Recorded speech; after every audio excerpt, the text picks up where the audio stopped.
Welcome back to State of the Union. I'm Jake Tapper. The White House may be reeling from a week of chaos, but President Trump is already planning for 4 more years. The Trump campaign and the RNC just unveiled a brand new fundraising push, and earlier this week, the president tapped Brad Parscale, who ran digital media for Trump in 2016, to run his 2020 re-election campaign. The steps may be meant to deter a potential Republican challenger. A new report from Politico says the White House has been keeping close tabs on 3 Republican Trump critics, Senators Ben Sasse and Jeff Flake, and Ohio's Governor John Kasich. And Governor Kasich joins us now. Governor, thanks so much for joining us. I want to get your thoughts on the president's new tariffs. The Democratic senator from your state, Sherrod Brown, said the move was a welcome action, that it was long overdue. You have said it would invite a trade war. Ohio is obviously a major steel-producing state. Why don't you back this move? Well, first of all, I don't want to disrupt, the bulk of things and have lots of people, either consumers having higher prices or other people losing their jobs, Jake. Look, the trade issue is a very important issue, and I have always believed that the bureaucracy in the way in which we determine whether we're being ripped off or not operates too slowly. And frankly, what the president ought to do, working with the Congress and outside groups, we ought to modernize the way in which we determine whether the trade agreements are being violated. But just to turn around one day and say, well, for this national security reason, which the Department of Defense doesn't even agree to, doesn't make much sense. And I'll tell you, the way it was handled, it would be like me going home tonight and having dinner with my family and saying, girls, I sold the house today. I mean, you just don't do things like that off the cuff. So, look, you got the Europeans threatening us, the president's threatening back. This trade wars and dividing us from our allies makes no sense.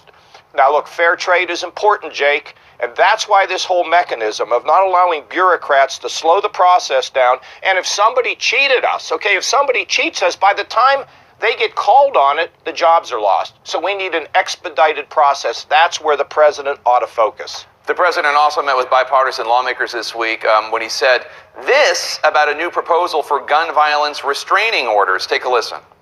To go to court would have taken a long time. So you could do exactly what you're saying, but take the guns first, go through due process second.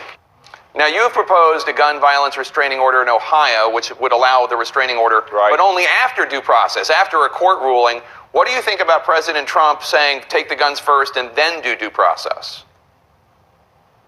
Well, it's not the way we're going to do it. I don't think that's where this would ultimately pass, Jake. Look, there's a lot of argument around the gun issue.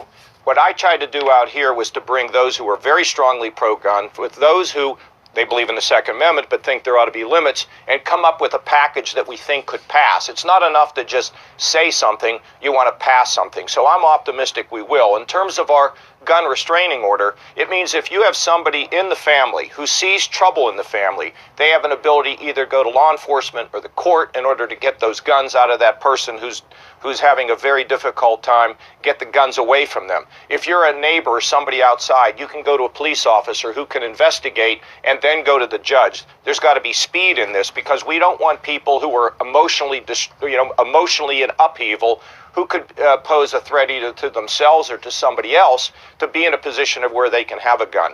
What I hope is going to happen is we will make some steps.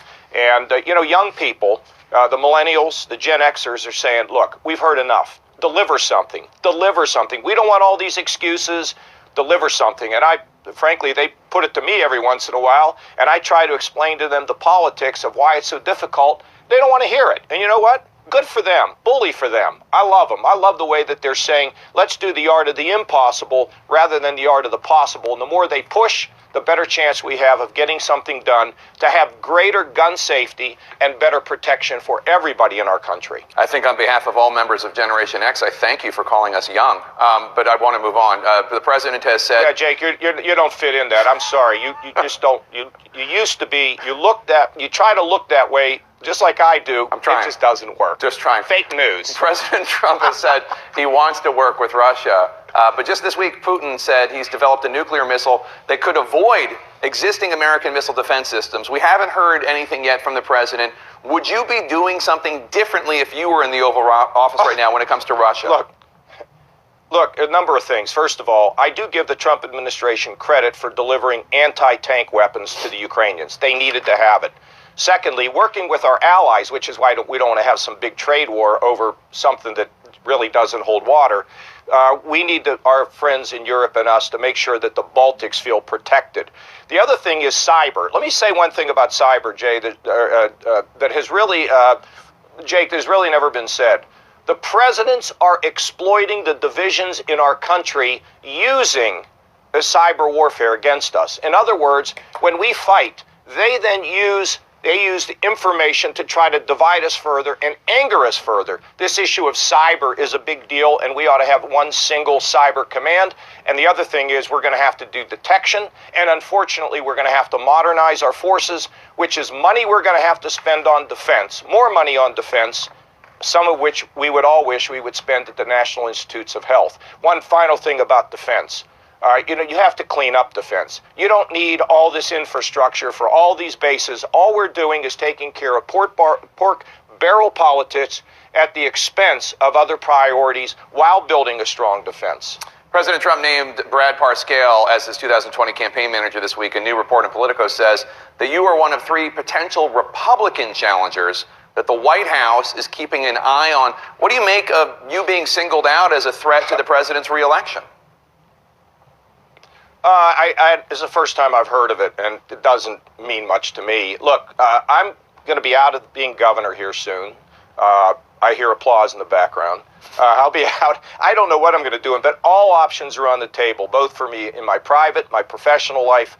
But I want to keep a voice because I think it's important, whether it's trade, immigration. And by the way, have we forgotten the dreamers, the DACA, the young people who came here? They're not even in the news anymore.